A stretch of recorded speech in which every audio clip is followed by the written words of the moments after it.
Hello everyone. सो कैसे हैं आप लोग। आज हम लोग इलेक्ट्रोस्टैटिक पोटेंशियल एंड कैपेसिटेंस में एक नया यूनिट स्टार्ट कर रहे हैं जिसका नाम है कैपेसिटेंस। लेकिन एक्चुअली इसका नाम कैपेसिटेंस नहीं होना चाहिए, एक्चुअली इसका नाम होना चाहिए कैपेसिटर। क्योंकि कैपेसिटेंस जो है ना वो प्रॉपर्टी है कैपेसिटर का। कैपेसिटेंस प्रॉपर्टी है कैपेसिटर का। क्या बोल रहे हैं अभी समझाते हैं। तो पहले हेडिंग डालो, कैपेसिटेंस ऑफ कैपेसिटर। कैपेसिटेंस दोनों अलग अलग चीज़ है ना, बहुत अलग चीज़ है। कैपेसिटेंस ऑफ कैपेसिटर, और यहाँ से चैप्टर थोड़ा सा बदल जाएगा। हाँ, लेकिन वो सब जो पढ़ी हो वो सब बहुत यूज होगा। क्या पढ़ी हो? पोटेंशियल, इलेक्ट्रिक पोटेंशियल के बारे में पढ़ी हो ना, V is equal to KQ/R, है ना। और एक रिलेशन ये वाला जो पढ़े थे, delta E is equals to, नहीं, delta V is equal to E delta R, ये भी बहुत यूज होगा। तो ये सब भूलना नहीं है। और पोटेंशियल KQ/R होता है, ये सब भी नहीं भूलना, सारा चीज़ दिमाग में होना चाहिए। मतलब तुमको इलेक्ट्रिक पोटेंशियल दिमाग में होना चाहिए, तभी इसके आगे कंटिन्यू कर पाओगे। देखो भाई ध्यान से, यहाँ देखो, यार कैपेसिटेंस ऑफ कैपेसिटर। कैपेसिटर देखो क्या है ना, पहले बताते हैं, पहले समझ लो ना ये है क्या। पहले अचानक से ये कैपेसिटर कहाँ से आ गया था? मस्त इलेक्ट्रिक फील्ड और पोटेंशियल ये सब चल रहा था, ये कैपेसिटर अचानक से कहाँ से आ गया चैप्टर में? तो बताते हैं। क्या है ना कि जैसे ये पंखा चल रहा है ना, जैसे पंखा चल रहा है, तो पंखा को चलने के लिए बहुत ज़्यादा बिजली चाहिए होता है, या फिर ये सब जो एक बल्ब जल रहा है उसको ज़्यादा बिजली चाहिए होता है चलने के लिए। एनर्जी बोलना चाहिए, बिजली नहीं बोलो, एनर्जी है। फैन को बहुत ज़्यादा एनर्जी चाहिए होता है। तो क्या होता है, टेबल फैन, कोई भी फैन, जैसे ऊपर में जो लगा हो वो भी, सीलिंग फैन भी, तो क्या होता है ना कि जैसे हम लोग स्विच ऑन करते हैं तो उतना कैपेसिटी नहीं होता है कि उसको इतना सारा हाई एनर्जी सप्लाई करके पूरा ऐसे से घुमाना स्टार्ट कर दे। ठीक है, समझ रही हो क्या बोले? स्विच ऑन किए, वहाँ तक चार्ज गया फ्लो करके, कहाँ तक फ्लो करके जाएगा? चार्ज फैन तक जाएगा, फिर फैन को ऑन करेगा, ऐसे चलाना शुरू कर देगा। तो वैसा करना बहुत मुश्किल था। तो इसलिए हम क्या किए ना, क्या करें, कोई इसको ऑप्शन नहीं था। स्विच ऑन करते थे, पंखा ऐसे से घूम रहा है, तब तक आदमी छटपटा जाएगा गर्मी से, क्या है कि नहीं। एसी का बात नहीं कर रहे, पंखा का बात कर रहे हैं। ठीक है, क्या किया जाए तब? एसी में भी ऐसा थोड़ी है, खाली पंखा के लिए थोड़ी, एसी का भी एग्जाम्पल ले सकते हो। लेकिन एसी में कुछ और डिवाइस लगाया जाता है। लेकिन ये जो पंखा है इसमें हम क्या लगाते हैं? कैपेसिटर। और वो कैपेसिटर को दूसरा नया नाम दे देते हैं, कंडेंसर बोलते हैं। तो कंडेंसर और कैपेसिटर में कोई अंतर है? नहीं, कोई अंतर नहीं है। कैपेसिटर बोलो, कंडेंसर बोलो, दोनों सेम चीज़ है। कैपेसिटर, कंडेंसर, नो डिफरेंस, अभी बता दे रहे। तो वो कंडेंसर कहाँ रहता है? पंखा में ऐसे गोल सा रहता है, सिलेंडर के जैसा। हाँ, सिलेंडर के जैसा गोल सा रहता है कैपेसिटर, वो पंखा में लगा हुआ। तो वो क्या करता है ना, ढेर सारा चार्ज को अपने अंदर स्टोर करके रखता है पहले से ही एकदम ढेर सारा चार्ज स्टोर कर रहेगा। तुम जैसे स्विच ऑन करोगी तो जो तुम चार्ज जो भेज रही हो स्विच ऑन करके, वो तो जाएगा ही, और साथ ही साथ वो जो कंडेंसर लगा हुआ है उसमें और चार्ज पहले से रहेगा। तो दोनों कंबाइन करके पंखा को एकदम खतरनाक घुमा देगा एक बार में। समझ में आया क्या काम है इसका? है। उसके बाद फिर पंखा फिर घूमते रहेगा, फिर तो वहां से चार्ज आते जाएगा, वो घूमते रहेगा। यानी कि कैपेसिटर कोई ऐसा चीज है जो कि चार्ज को क्रिएट कर रहा है कि नहीं? चार्ज को स्टोर कर रहा है ना, क्रिएट कहां से करेगा? तो स्टोर करके रख रहा है ना, क्रिएट कैसे हो सकता है चार्ज? वही तो पढ़ रहे हैं स्टार्टिंग से, charge can never be created. तो कैपेसिटर का काम, कैपेसिटर है क्या समझ में आया नहीं? एनर्जी स्टोर कर सकते, बोल सकते हैं, लेकिन कौन सा एनर्जी? इलेक्ट्रिकल एनर्जी, क्योंकि चार्ज को स्टोर किया है ना, और अचानक से सप्लाई करेगा और पंखा को ऐसे घुमा देगा। ठीक है, तो ये काम हो, यही है कैपेसिटर, और कुछ नहीं, यही कैपेसिटर है। तो एनर्जी स्टोर करता है ये बोल सकते हैं। कौन सा एनर्जी? Electrical energy. अभी पूरा डिटेल में चलेंगे, टेंशन ना लो। अभी क्वेश्चन ये सब क्या है, नहीं है, कहाँ से आया, सब बताएंगे। इलेक्ट्रिकल एनर्जी बोल सकते हैं, इलेक्ट्रिकल एनर्जी को स्टोर करता है। ठीक है, अब सबसे पहले कैपेसिटेंस कहाँ से आ गया? ये कैपेसिटेंस क्या है तब? क्या कैपेसिटेंस भी कैपेसिटर ही है क्या? थोड़ा सा अंग्रेजी पे ध्यान दो। कैपेसिटेंस ऑफ कैपेसिटर, ऐसा भी नहीं समझ में आएगा, चलो हम बताते हैं। हाँ बोलो, है नहीं बता रहे, देखो। हाँ, कैपेसिटी ही जैसा कुछ है, लेकिन समझो थोड़ा अलग है। जैसे यहाँ पर ये देखिए, इसको पहचानती हो? कचर, इसको ये तो पहचानती होगी, है ना। और इसको हम लोग किससे जोड़ते हैं? बैटरी से। क्या बोलते हैं ऐसे इसको क्या बोलते हैं? रेजिस्टेंस, है ना सानिया जी, तानिया, इसको रेजिस्टेंस बोलते हैं। नहीं, अरे चाचा, ये वाले को, पूरा को, इसको बोल रहे हैं, पूरा को सर्किट। ये रजिस्टर, जैसे तुम्हारा जो कॉलेज में जो मैडम होगी, ऐसे तो कोई काम का है नहीं, लेकिन फिर भी अगर बोली कि जाओ रजिस्टर लेके आओ, तब तुम ये जो इंस्ट्रूमेंट है उसको उठा के लाओगी। ऐसा थोड़ी बोलेगी जाओ रेजिस्टेंस लेके आओ, वैसा नहीं हो सकता है। क्या क्या बोल रहे हैं देखो, ये डिवाइस है ना, डिवाइस है, इंस्ट्रूमेंट है, जो बोलना है बोल लो, है ना, जो कि तुमको दिखता भी होगा, लैब में देख सकती हो। तो इसका कुछ ना कुछ वैल्यू लिखते हैं हम लोग, आर से रिप्रेजेंट करते थे, याद करो क्लास 10th में पढ़ी हो। रेजिस्टेंस को हम लोग आर से रिप्रेजेंट करते हैं, और इसको जैसे मान लो लिखे 5 ओम, ओम भी पहचान रही होगी 5 ओम। तो ये जो 5 ओम है ना, ये है रेजिस्टेंस, और ये जो ऐसे बनाए हैं डिवाइस, इसको क्या बोलेंगे, रजिस्टर। तो यानी कि तुम बोलोगी द रेजिस्टेंस ऑफ रजिस्टर कितना बोलोगी, इज 5 ओम। अभी आया समझ में? तो ये दोनों अलग अलग चीज है ना। हाँ, ये तो इंस्ट्रूमेंट का नाम है, और इंस्ट्रूमेंट का वैल्यू कितना होगा वो क्या होगा, कैपेसिटेंस। जैसे ये इंस्ट्रूमेंट हुआ रजिस्टर, तो ये कितना कैसा रजिस्टर है। अच्छा, रजिस्टर पता है ना क्या होता है, नहीं पता है, क्या करता है रजिस्टर? बहुत लोग को ये भी भूल जाता है, बहुत लोग। क्या काम होता है बताओ, तुम बताओगी क्या काम होता है रेजिस्टेंस का? रिकॉर्ड हो रहा है कि मर रहा है? हाँ, रिकॉर्ड तो हो रहा है। बताओ क्या काम होता है इसका? बहुत खूबसूरती से रिकॉर्ड, बताओ क्या काम होता है इसका? है तुम्हारा जिंदगी में तो कोई काम नहीं इसका, फिर भी। अरे करंट को रोकता है, इतना नहीं पता है? करंट को रोकता है। क्या होता है ना कि कभी कभी ये क्या है, ये इसको पहचान रही हो ना, बैटरी है। बैटरी में क्या होता है, वोल्टेज, पोटेंशियल डिफरेंस भी बोल सकती हो। वोल्टेज, ये वी इलेक्ट्रिक पोटेंशियल नहीं, ये पोटेंशियल डिफरेंस वाला है, क्योंकि एक बैटरी में एक प्लस एक माइनस दोनों टर्मिनल होता है ना, तो पोटेंशियल डिफरेंस होता है बैटरी में, ठीक है। बैटरी बोल दे रहे थे। देखो अब सुनो, तो ये काम क्या करता है इसका, जैसे मान लो यहाँ से करंट फ्लो करना स्टार्ट हुआ, यहाँ से करंट फ्लो करना शुरू हुआ, तो अगर क्या हुआ ना कि कभी करंट बहुत ज़्यादा हो गया सर्किट में, तो करंट को अगर मैनेज करना होता है ना, तो ये करंट को क्या करता है, बढ़ाता है और घटाता है। देखो ये फॉर्मूला पढ़ी हो, V is equals to I R, पढ़ी हो ना फॉर्मूला? तो अगर ये R को हम नीचे भेज दें, V by R is equals to I, और ये R को अभी हम कितना सेट किए हैं, 5, तो जब ये 5 रहेगा तो करंट का कुछ ना कुछ वैल्यू होगा। इसको बढ़ा के 10 कर देंगे तो करंट क्या हो जाएगा, इसको ये करेंगे, चेंज करेंगे तो करंट चेंज होगा। यानी कि करंट को रोकने का काम कौन करता है, रेजिस्टेंस। करंट को रोकने का काम कौन करता है, रेजिस्टेंस। रजिस्टर नहीं बोलना, रजिस्टर तो डिवाइस हुआ, रेजिस्टेंस। रेजिस्टेंस इसलिए बोल रहे क्योंकि जितना ज्यादा ये वैल्यू होगा उतना कम करंट होगा। फिर से बताएं, ये जितना ज्यादा ये वैल्यू होगा, जैसे अगर ये वैल्यू 10 ओम हो गया तो करंट कम होगा कि ज्यादा होगा, कम होगा ना। ये 20 ओम हो गया तो करंट और कम होगा।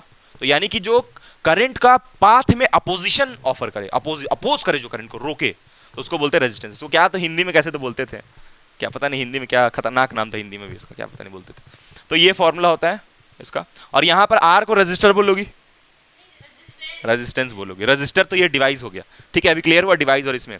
तो फिजिक्स में ऐसा ये भी डिवाइस है, एक नया डिवाइस आया क्लास 12th में जो तुम पढ़ रही हो, कैपेसिटर, जिसका जो कैपेसिटी है वो क्या होता है, कैपेसिटी मतलब कैपेसिटेंस क्या होता है, उसका वैल्यू, ठीक है। अब यहाँ पर जैसे तुम ये रेजिस्टेंस का यूनिट ओम पढ़ती थी, वैसे ही इस कैपेसिटेंस का यूनिट होगा कि कैपेसिटर का यूनिट होगा, तुम बताओ। जैसे ये जो ओम लिख रहे हैं इसके लिए यूनिट, वैसे ही हम एसआई यूनिट को, इसका एसआई यूनिट बताएंगे या फिर इसका बताएंगे, कैपेसिटेंस का बताएंगे ना एसआई यूनिट, क्योंकि ये तो इंस्ट्रूमेंट है ना, इंस्ट्रूमेंट का एसआई यूनिट होगा।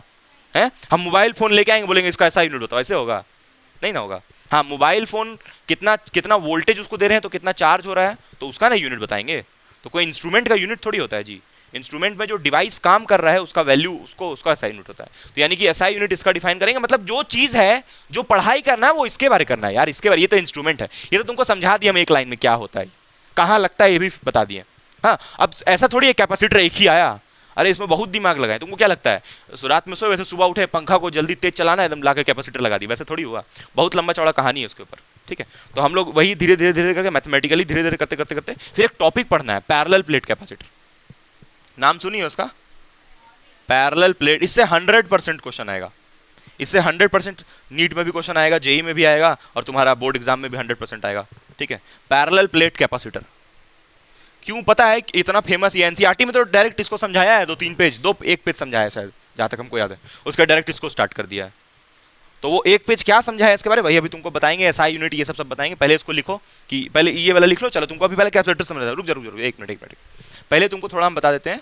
तो तुम ये बताओ, हमको इसके बारे में बताना चाहिए या फिर इसके बारे, कैपेसिटेंस के बारे ना, कैपेसिटेंस। तो जैसे रेजिस्टेंस का सिंबल क्या है, आर, वैसे ही कैपेसिटेंस का सिंबल क्या होगा, कैपिटल सी, ठीक है। अभी कुछ चैप्टर आगे बढ़ के एक और नया चीज पढ़ना है, जिसको एल से डिनोट करेंगे, कैपिटल एल से। आगे एंगुलर मोमेंटम नहीं है, नया चीज आएगा एल, ठीक है।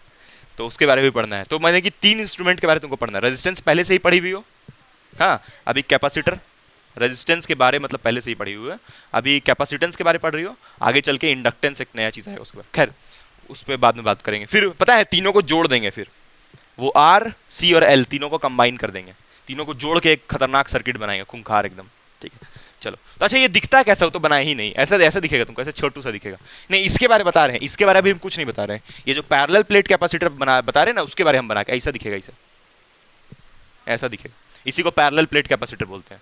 दो प्लेट है इसलिए पैरेलल प्लेट, आपस में पैरेलल, तो इसके बारे में खैर पढ़ना है। अब हम ऐसा कतई नहीं बोल रहे कि कैपेसिटर ऐसा दिखता है, ऐसा नहीं बोल रहे भाई, कैपेसिटर और भी बहुत टाइप का होता है।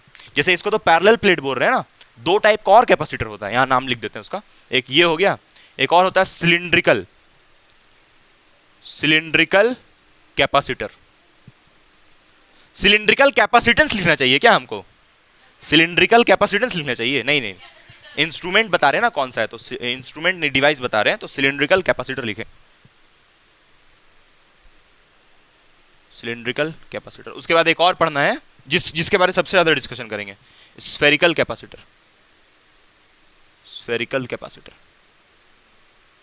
तो ये तीन टाइप का होता है, ज्यादातर एग्जाम में किससे आएगा, एग्जाम में इससे क्वेश्चन आएगा 100%, 100% बता रहे हैं, इससे आएगा ही एग्जाम में क्वेश्चन, ठीक है। अच्छा सुनो कैपेसिटेंस क्या है, पहले सुनो, देखो इसमें शायद तुमको याद हो, अगर तुम्हारा याददाश्त हो थोड़ा सा भी, तो एक चीज तुमको याद होगा कि जो वोल्टेज होता है वो करंट के प्रोपोर्शनल होता है, जितना ज्यादा वोल्टेज देंगे उतना ज्यादा करंट बनेगा, है ना, सही बोल रहे हैं, सही बोल रहे हैं, लेकिन इसको और थोड़ा मॉडिफाई करना चाहिए, जितना ज्यादा वोल्टेज हम क्रिएट करेंगे उतना ही करंट फ्लो करेगा, ये बोलना चाहिए।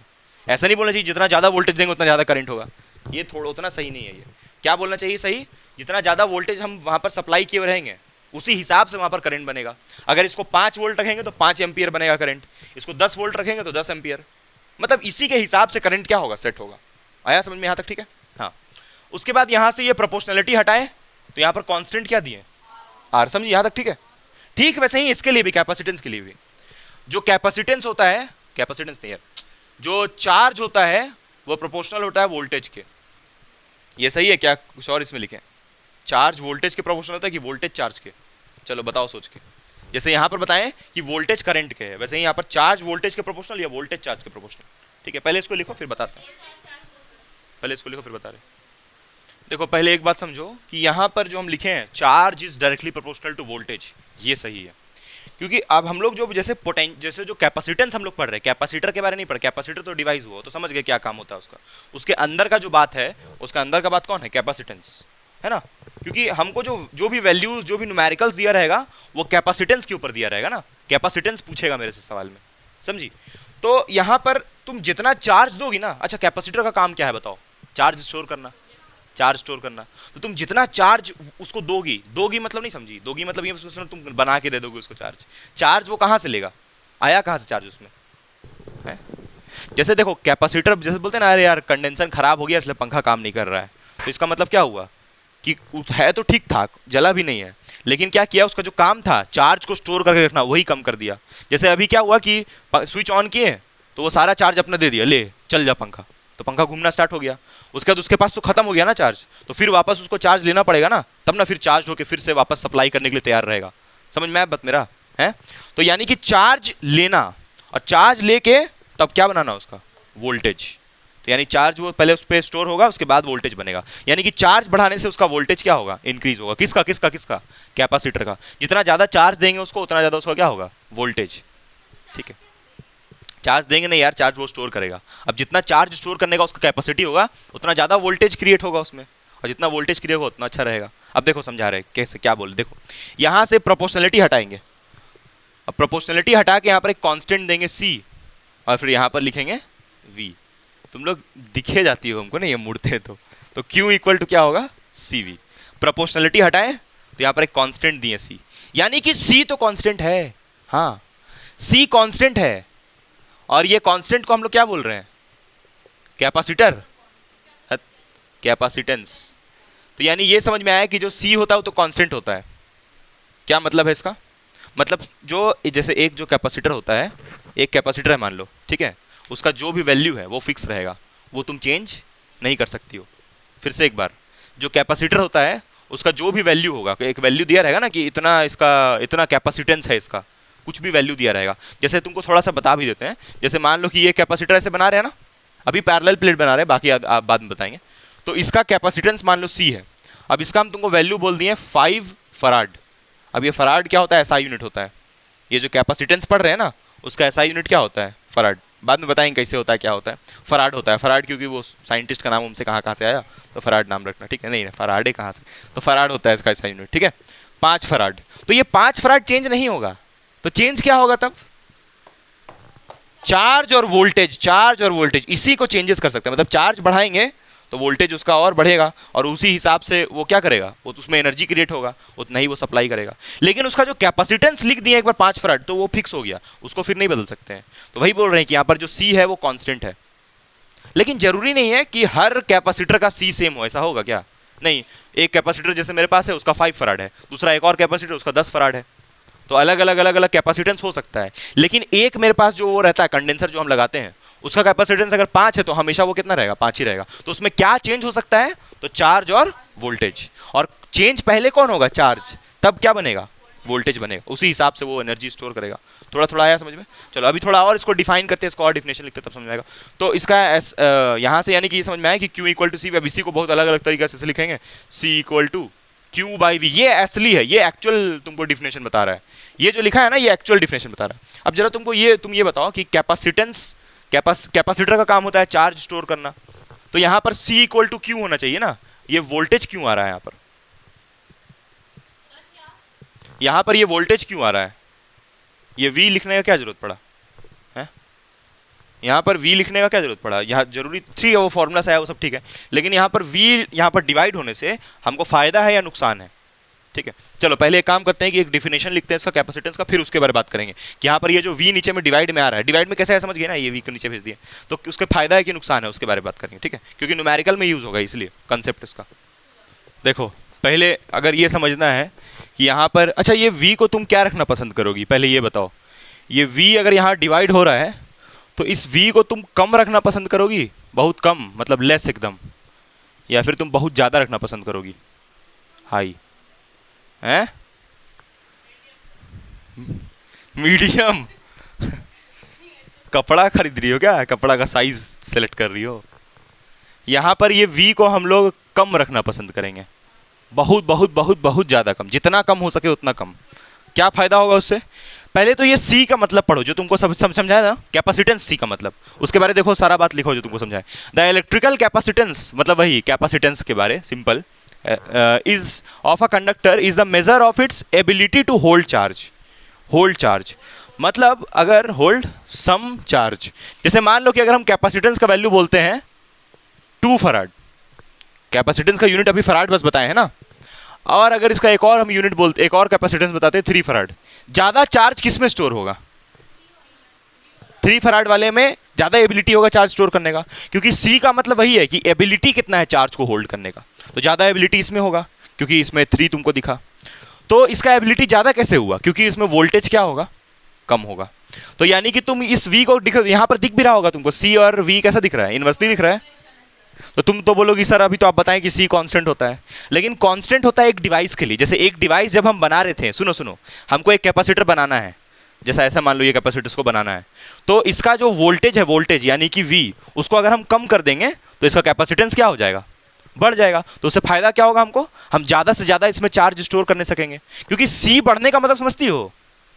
C बढ़ने का मतलब एबिलिटी टू होल्ड चार्ज बढ़ जाना। तो यानी कि तुम V को डिवाइड करोगी, V लेके आ रही हो क्योंकि ताकि तुम C एडजस्ट कर सको। अगर V यहाँ एब्सेंट हो जाएगा तो C को एडजस्ट करना बहुत मुश्किल हो जाएगा। और बिना वोल्टेज का चार्ज कहाँ से डिफाइन होगा? अरे जब सर्किट जो होता है उसमें वोल्टेज होता है तब ना उसमें करंट फ्लो करता है जी, हायर टर्मिनल से लोअर टर्मिनल की तरफ, समझ रही हो? वोल्टेज रहेगा ही नहीं तो तुम कहाँ से करंट को डिफाइन करोगी? तो यानी कि ये जो V है उसके हिसाब से तुम C को डिसाइड कर रही हो। अब जैसे मान लो तुम कैपेसिटर बना ली, वो 10 फराड का हुआ, तो हमेशा ही 10 फराड का रहेगा। जैसे इसका 3 फराड लिख दिया ना, तो हमेशा ही इसका कैपेसिटी 3 फराड जितना लिखा हुआ है उसी हिसाब से ये चार्ज को होल्ड कर लेगा। इसमें 2 लिखा है तो इस वाले से थोड़ा वो क्या होल्ड करेगा? कम होल्ड करेगा। हाँ नहीं तो फिर देखो, बना दिए कैपेसिटर, फाइनल हो गया कि 3 फराड का है, उसके बाद अगर तुम वोल्टेज चेंज करती हो तो चार्ज में बदलाव आएगा। और वोल्टेज चेंज नहीं होता है, चार्ज चेंज होता है दोस्त। वही ना बताएं, क्यू को चेंज करते तब V चेंज होता है, समझी? देखो जब तुम बना रही ना कैपेसिटर, कितना हो गया, 3 फराड हो गया, मान लो कि 3 फराड का कैपेसिटर है। उसके बाद अगर तुम इसमें कुछ चेंजेस करती हो, इसमें चेंज नहीं कर पाओगी, फिर किस में चेंज करोगी, चार्ज में। वोल्टेज में तुम नहीं चेंज कर सकते, यहाँ लिखा है ना charge is directly proportional to voltage. फिर जब तुम चार्ज को बढ़ाओ घटाओगी तब किस में चेंज जाएगा, वी में चेंज जाएगा। लेकिन फिर इस पे कोई असर, क्योंकि वो 3 फराड फिक्स हो गया, उसका कैपेसिटी हम फिक्स कर दिए कि 10 पीस चार्ज ये होल्ड कर सकता है, तो हमेशा 10 पीस ही होल्ड करेगा। फिर चाहे तुम वोल्टेज में कुछ भी माथा पटक लो, अगर वोल्टेज तुम छेड़छाड़ भी करती हो वोल्टेज के साथ, मतलब इसको चेंज करके, तो इस पे कोई असर नहीं पड़ेगा। यानी कि जो सी है, सुनो ध्यान से, जो सी है वो क्यू और वी पे डिपेंड नहीं करता है। सही बोले? जो ये सी है यानी कैपेसिटेंस जो तुम पढ़ रही हो, वो चार्ज और वोल्टेज पे डिपेंड ही नहीं करता है। जैसे ही कैपेसिटर बन के आया, हाँ नहीं वो तो कांस्टेंट है ही, डिपेंड कब नहीं कर रहा था, मतलब डिपेंड कब कर रहा था ये बताओ ना, डिपेंड कब कर रहा था। अभी सी के बारे में बोल रहे थे ना कि इसको कम करेंगे तो ये बढ़ जाएगा, जब बना रहे थे उसको, तब कैपेसिटर को जब बना रहे थे तो वी को हम कम रखने की कोशिश किए, तब ये सी ज्यादा हो गया। जब बन गया फाइनली तो सी तो फिक्स हो गया ना, फिर तो खाली हम क्यू और वी को छेड़छाड़ कर सकते हैं। तो हम क्या चाहेंगे, सी को ज्यादा रखने का या कम कर रखने का, ज्यादा से ज्यादा, इसलिए हम वी को क्या रखेंगे, कम से कम। तो जब बन के आता है कैपेसिटर तो उसका वोल्टेज कम से कम रखने की कोशिश करते हैं। वोल्टेज बोले या पोटेंशियल, वोल्टेज बोलना सही नहीं, पोटेंशियल कम से कम रखेंगे तो उसका सी मैक्सिमाइज रहेगा। मैक्सिमाइज रहने से क्या फायदा है, ज्यादा से ज्यादा चार्ज को होल्ड करेगा, ज्यादा चार्ज होल्ड करेगा तो अच्छा रहेगा। तो वही बात देखो लिखा है ना, अब यहां पर capacitance of a conductor may be defined as the charge required to increase the potential of conductor. Charge required to increase the potential, मतलब चार्ज तुम दोगी तब पोटेंशियल बढ़ेगा, और पोटेंशियल बढ़ेगा तो और तेजी से फैन घूमेगा। कैसे? बोलो। हाँ हाँ ऑब्वियसली। अरे भैया क्योंकि कैपेसिटेंस तो हम ये जो कैपेसिटर है तो पहले से ही बना चुके हैं ना, और उसका जो चार्ज होल्ड करने का कैपेसिटी उसको पहले ही डिसाइड कर चुके, वो तो फिक्स हो गया। इसलिए ना सी के बारे में बोल रहे हैं कि कांस्टेंट है, क्योंकि उसको तो पहले ही से हम बना चुके हैं ना, उसका कैपेसिटी थोड़ी बढ़ जाएगा चार्ज को स्टोर करने का। नहीं समझी? तुम ला के यहाँ कैपेसिटर लगाई, हाँ तो क्या, तो उसमें तो वी एडजस्ट करते ही है ना दोस्त। उस समय तो वी, वही तो बता रहे हैं कि उस समय वी को कम से कम रखने की कोशिश करते हैं ताकि एबिलिटी बढ़ जाए। उस समय चार्ज रहता ही कहाँ है, जब उसको बना रही तो उस समय अपने आप चार्ज पहले से ही रहेगा। जब उसको लगाओगे इंस्ट्रूमेंट में तब ना उसमें चार्ज होल्ड करने का कैपेसिटी आएगा। जब तुम देखो, जब तुम इसके बारे में बात कर रही हो ना सी और वी के बारे, तो इसको काहे देखोगी, इसको थोड़ी देखना है। फिर तुम ऐसे करोगी ना, इसको ऐसे देखोगी ना, इसको तब चार्ज को थोड़ी बनाओगी। फिर जब ये फाइनली बन गया तब वहां पर चार्ज डिसाइड होगा ना, समझी? पहले उसका होल्ड करने का एक कैपेसिटी बनाए। होल्ड क्या करेगा, वो चार्ज को, और चार्ज पहले से ही उसमें डला रहेगा। क्या कंडेंसर खरीद के लाओगे उसमें चार्ज पहले से ही रहेगा? नहीं ना, उसको जब फिट करोगी, ऑन करोगी तब ना। क्या बोल रही हो, बोलो बोलो फिर से, समझ में आया ये बात हम क्या बता रहे हैं? लेकिन फिर एक बात दूसरा हम क्या बोल रहे हैं उस पर भी ध्यान दो। ये सी जो है वो क्यू, ये जो सी है सी, वो क्यू और वी पर डिपेंड नहीं करता है। तो किस पे डिपेंड करता है तब? सी जो है वो क्यू और वी पर डिपेंड नहीं करता है, वो डिपेंड करता है शेप और साइज पे। सही बोले? क्या चीज का शेप साइज? अरे कंडेंसर यानी कैपेसिटर जो तुम बना रही हो उसको बड़ा बनाओगी तो ज्यादा चार्ज होल्ड करेगा, छोटा बनाओगी तो कम चार्ज होल्ड करेगा। तो शेप साइज पे नहीं डिपेंड करता है, बताओ। शेप साइज पे डिपेंड करेगा ना। ये क्यू और वी लॉजिक अभी बता रहे, फिर अभी फॉर्मुला से भी बताएंगे। यानी एक बात सेट करो दिमाग में कि जो सी होता है यानी कि कैपेसिटेंस, डिपेंड नहीं करता है क्यू और वी पे। क्या चीज पे डिपेंड करता है? तो जो बना रहे कैपेसिटर उसका शेप कैसा है, साइज कैसा है, डायमेंशन कैसा है, उस पर डिपेंड करता है। तो अभी वैसे मतलब वैसे ही कुछ फॉर्मुला आना चाहिए ना यार। यहाँ तो कुछ रेडियस दिख रहा है, लेंथ दिख रहा है, नहीं दिख रहा है ना, तो ऐसा कुछ फॉर्मुला मिलना चाहिए ना। तो इसलिए हम लोग अभी पहले पढ़ेंगे spherical plate capacitor, spherical capacitor, isolated समझती हो? नहीं, आइसोलेटेड का मतलब एग्जैक्टली जिसका सराउंडिंग से कोई इंटरेक्शन नहीं हो, जिसको अगल बगल से कोई मतलब नहीं हो, तो आइसोलेटेड ऐसा हम लोग सोचते हैं, आइसोलेट हो गया। तो एक कैपेसिटर ऐसे ही नाम दिया आइसोलेटेड कैपेसिटर, तो उसके बारे में अभी बात करेंगे, ठीक है। उसी से तुमको ये बता देंगे कि ये जो सी है ये क्यू और वी पर डिपेंड नहीं करता। तो पहले एक लाइन लिखो जल्दी से कि C does not depend on Q and V, depend on Q and V. जब तुम कैपेसिटर बना रही हो तो ये वी को क्या रखोगी, कम रखोगी। क्यों? ताकि ये सी का जो एबिलिटी है चार्ज को होल्ड करने का वो ज्यादा हो जाए। अब सुनो, ऐसा कहीं एक्सप्रेशन तुमको किताब में लिखा हुआ नहीं बनेगा, ये तो हम तुमको समझाए ना कैसे वो बात हो रहा है, तो इसको किताब में मत खोजना। इसलिए हम ऐसे लिखे थे इसको क्यू बाई वी, इसको किताब में मत खोजने लगना, किताब में वैसे नहीं मिलेगा। हाँ लेकिन ये समझाया जरूर है कि हम लोग ये जो वी है उसको कम से कम रखेंगे तो ये सी बढ़ जाएगा। ठीक है। लेकिन सी एक कंडक्टर के लिए क्या होगा, फिक्स होगा, फिर उसको चेंज नहीं कर सकती हो बाद में बनाने के बाद। समझ में आया नहीं आया? तुमको आया जी समझ में?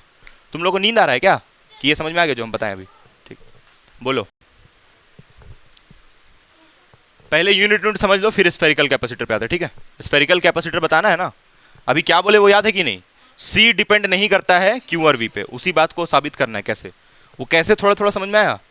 क्योंकि तुम जितना बड़ा उसको बनाओगी उसी हिसाब से ना वो चार्ज होल्ड करेगा, और चार्ज जो होल्ड करने का कैपेसिटी है उसको क्या बोलते हैं? सी। सी यानी कि कैपेसिटेंस। चार्ज होल्ड करने का कैपेसिटी को कैपेसिटेंस बोलते हैं। एकदम ही तो मॉडिफाई कर दिया, उसको प्यूरिफाई कर दिया कि चार्ज को वो स्टोर करता है, ना कि चार्ज को क्रिएट करता है। ऐसा लगता है सोचने थे चार्ज क्रिएट कहाँ कर रहा है, वो तो ले रहा है। चलो देखो यहाँ पर इसका SI unit C is equals to हम लोग लिख रहे हैं क्यू बाई वी। चार्ज का क्या होगा? कूलम, और ये वोल्ट का वोल्ट होगा, तो इसका यूनिट क्या लिखोगी? Coulomb volt inverse. और इसी को शॉर्ट में क्या बोल रहे हैं? फैराड, या फिर इसी को ऐसे लिख सकते हैं स्मॉल FARAD, फैराड। ठीक है। अब देखो तुम लोग एक बात बताओ, थोड़ा सा ये समझना जरा। अगर हम कैपेसिटेंस लिखे हैं 10 फराड, कैपेसिटेंस लिखे हैं 10 फराड, अभी हम किसका बात करने वाले हैं? Isolated capacitor, isolated spherical capacitor. ठीक है, स्फेरिकल समझ रही हो? स्फेरिकल यानी स्फेयर रहेगा। पता है ये बर्बाद है, ये जो स्फेरिकल के बारे में पढ़ने वाले ये बर्बाद है, इसको रिजेक्ट कर दिया गया। हम लोग का सिलेबस में किसके बारे में पढ़ना है? पैरेलल प्लेट कैपेसिटर के बारे में। अभी बताए थे ना स्टार्टिंग में, जब स्टार्ट कर रहे थे वीडियो, मतलब पढ़ाना स्टार्ट कर रहे थे तब। तो ये जो है स्फेरिकल, ये बर्बाद है तुम्हारे जैसा, तुम्हारे रिजल्ट के जैसा। देखो क्यों बर्बाद है अभी बताएंगे। ठीक है, तो ये ऐसा ही दिखता है, इसमें प्लस प्लस प्लस। इस पहचान रही हो ना, इसको क्या बोलेंगे? कंडक्टिंग या नॉन कंडक्टिंग? कंडक्टिंग बोलेंगे ना। चार्ज इसका सरफेस पे है, इसका रेडियस r ले लेते हैं।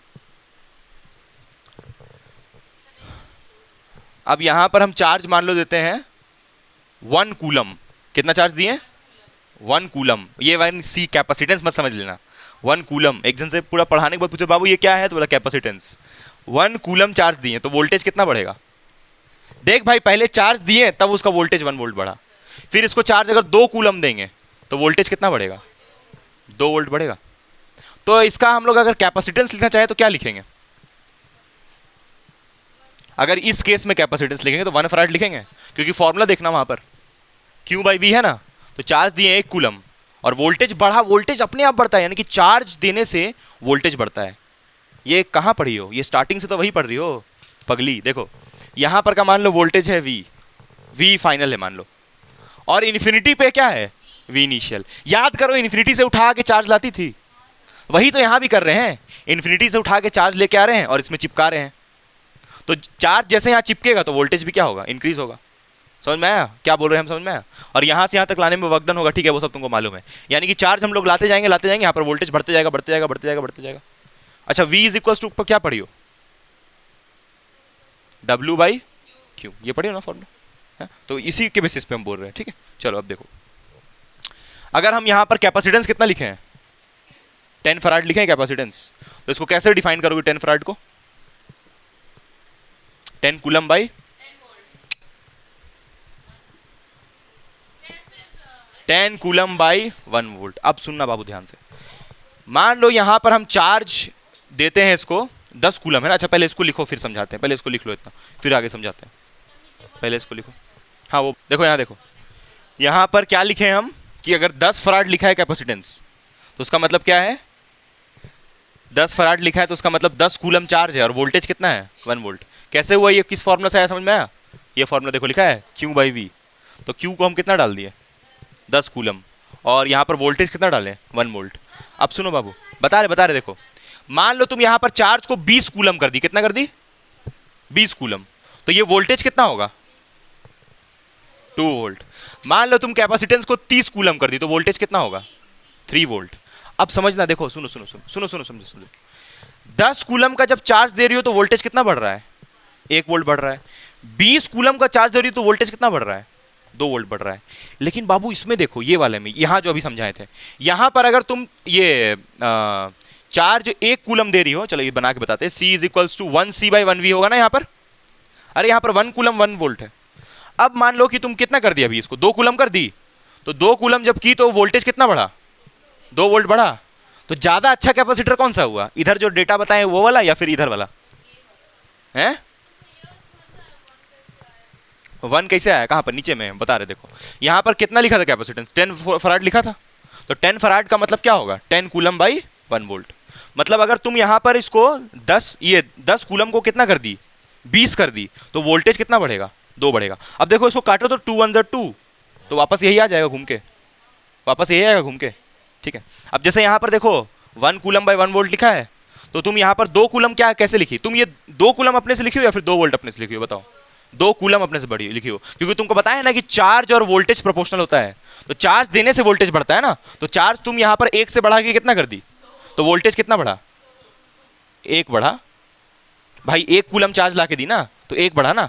लेकिन यहाँ पर जब तुम 10 कूलम चार्ज ऐड कर रही हो, तो वोल्टेज और कितना बढ़ रहा है, 2 ही बढ़ रहा है। तो ज़्यादा अच्छा कैपेसिटर कौन सा हुआ, ये वाला ना, क्योंकि इसमें देखो इतना चार्ज दे रहे हैं तो थोड़ा ही बढ़ रहा है पोटेंशियल, थोड़ा ही बढ़ रहा है। इसमें तो देखो इसमें 1 2 तो बेकार हो गया, तो ये कैपेसिटर ज़्यादा अच्छा हुआ। आया समझ में। तो जितना ज़्यादा ये वैल्यू होगा उतना ज़्यादा अच्छा कैपेसिटर होगा, सिंपल बात में अगर बोले तो। ये 10 फराड है, यहाँ पर कितना है होगा, यहाँ पर 1 फराड का था, तो ज़्यादा अच्छा कौन सा, ये वाला कैपेसिटर होगा। ठीक है, समझ गई। आगे चलते, वही बात बता रहे थे, बोल रहे हम जितना ज़्यादा कैपेसिटेंस उतना अच्छा कैपेसिटर। और सही तो बोल रहे हैं यार, जितना ज़्यादा कैपेसिटेंस का वैल्यू होगा उतना ज़्यादा उसका एबिलिटी होगा चार्ज होल्ड करने का। यही तो बता रहे हैं ना, सी का मतलब क्या होता है, एबिलिटी टू होल्ड चार्ज। और जितना ज़्यादा उसका एबिलिटी होगा, यानी जितना ज़्यादा इसका वैल्यू होगा उतना उसका एबिलिटी बढ़ जाएगा चार्ज होल्ड करने का, तो उतना अच्छा कैपेसिटर होगा। आया समझ में बात मेरा। चलो नेक्स्ट आगे, उसके पे आते हैं स्फेरिकल प्लेट पे, ठीक है। तो सुनो सुनो, तभी से बता रहे थे ना कि जो सी है वो क्यू और वी पर डिपेंड नहीं कर रहा है। वो बात तो यहाँ क्लियर कट दिख रहा है यार। तुम यहाँ पर ये 1 कूलम से इसको बढ़ा के कितना की, तो वोल्टेज भी 1 से बढ़ के कितना हो गया। लेकिन देखो ये जब कटेगा वापस कट जाएगा ना ये, तो कट के फिर 1 फराड वापस आएगा, इसमें भी 1 फराड आएगा। तो वही तो तभी से बता रहे हैं कि जो कैपेसिटेंस होता है इन दोनों को चेंज करने से कोई असर उस पर नहीं पड़ता है। उस तरफ वाला में क्या लिखा हुआ था, C is equals to 10 farad लिखा था, 10 फराड लिखा था। अब तुम 10 को बढ़ा के 10 फराड को मतलब क्या होगा, 10 फराड का मतलब क्या होगा पहले वो बता, 10 कूलम बाई 1 वोल्ट। तो जब तुम इसको 10 को बढ़ा के कितना कर दोगी, 20 कूलम कर दोगी, तो ये वोल्टेज 1 से कितना हो जाएगा, 2 हो जाएगा। तो ये फिर कट के कितना आ जाएगा, 10 फराड वापस आ जाएगा, क्योंकि 2 1 2। तो यानी कि कैपेसिटेंस उतना ही रहेगा। कौन चेंज करेगा, चार्ज और वोल्टेज, उसको तुम चेंज करते जाओगे। और तुम एक्चुअली में क्या चेंज कर रही हो, चार्ज को, तो उसी हिसाब से वोल्टेज भी बढ़ते जा रहा है। क्लियर है ना। हाँ चलो अब आगे अब आते हैं spherical plate capacitor. Isolated spherical capacitor, ये बर्बाद है, पता है कि नहीं, ये तुम्हारे रिजल्ट की जैसा बर्बाद है, हैं? खूबसूरत, बर्बाद है तुम्हारे रिजल्ट के जैसा। देखो तो यहाँ पर spherical plate capacitor, spherical capacitor हम बना रहे, बार बार प्लेट बोल दे रहे गलती से, स्फेरिकल कैपेसिटर बना रहे हैं। ये रहा स्फेरिकल प्लेट जिसमें सब तरफ plus plus plus charge distributed होगा। अब ये देखो, सुनो सुनो सुनो सुनो सुनो मेरी बात, बहुत लोग इस पर यकीन नहीं कर पाता है कि जो ये जो चार्ज हम डिस्ट्रीब्यूट कर रहे हैं ना, यूनिफॉर्मली डिस्ट्रीब्यूट कर रहे हैं, ये चार्ज को ऐसा सोच लो कि ये सेंटर पे फोकस किया हुआ है। ऐसा सोच लो कि ये सारा चार्ज कहाँ है, सेंटर पे है। इसका रेडियस हम आर ले रहे हैं, मतलब कुछ ऐसा है बना रहे, रुक रुक इसको देख ऐसा बना रहे, चलो इधर बनाते हैं। यहाँ पर कुछ ऐसा डायग्राम होगा, देखो सारा चार्ज कहाँ है और इसका रेडियस कितना लिए हैं। तो यानी कि जो चार्ज बाहर में है उसको ऐसा एज्यूम कर लो, एज्यूम बोल रहे हैं, एज्यूम। अब उसको कोई कारण नहीं, एज्यूम करने बोल रहे हैं। क्यों एज्यूम करने बोल रहे हैं उसका कारण भी बताएंगे। हाँ लेकिन एज्यूम करना होगा, हर किताब में इसको ऐसे ही एक्सप्लेन किया है। Assume that the charge is concentrated at the centre, ये सारा चार्ज जो बाहर में है उसको सेंटर पे कॉन्सेंट्रेटेड मान लो। अब ये मत सोचो कि ये चार्ज को उठा के यहाँ डिस्ट्रीब्यूट कर दो, वो नहीं, सेंटर पे सारा। तो डिस्ट्रीब्यूट करेंगे तो क्या दिक्कत हो जाएगा, फिर तो वो नॉन कंडक्टिंग बन जाएगा ना, ये कंडक्टिंग होना चाहिए। नॉन कंडक्टिंग नहीं जानती हो, नॉन कंडक्टिंग उसको बोलते हैं जिसमें चार्ज अंदर में होता है। बता रहे हैं भाई, कुछ प्रूफ करना ना यहाँ पर, ये नहीं करना। कंडक्टिंग उसको बोलते हैं जो सरफेस पे जिसका चार्ज रहता है, उसको कंडक्टिंग बोलते हैं। इसको छुओगे तो करंट मारेगा, तो कंडक्टिंग हुआ ना। देखो अभी समझो, तो पहले अजम्पशन क्या बोल रहे तुमको, अज्यूम द चार्ज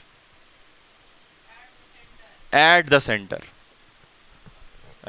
सेंटर पे अज्यूम करो। अब देखो क्या फायदा होगा उससे बताते हैं।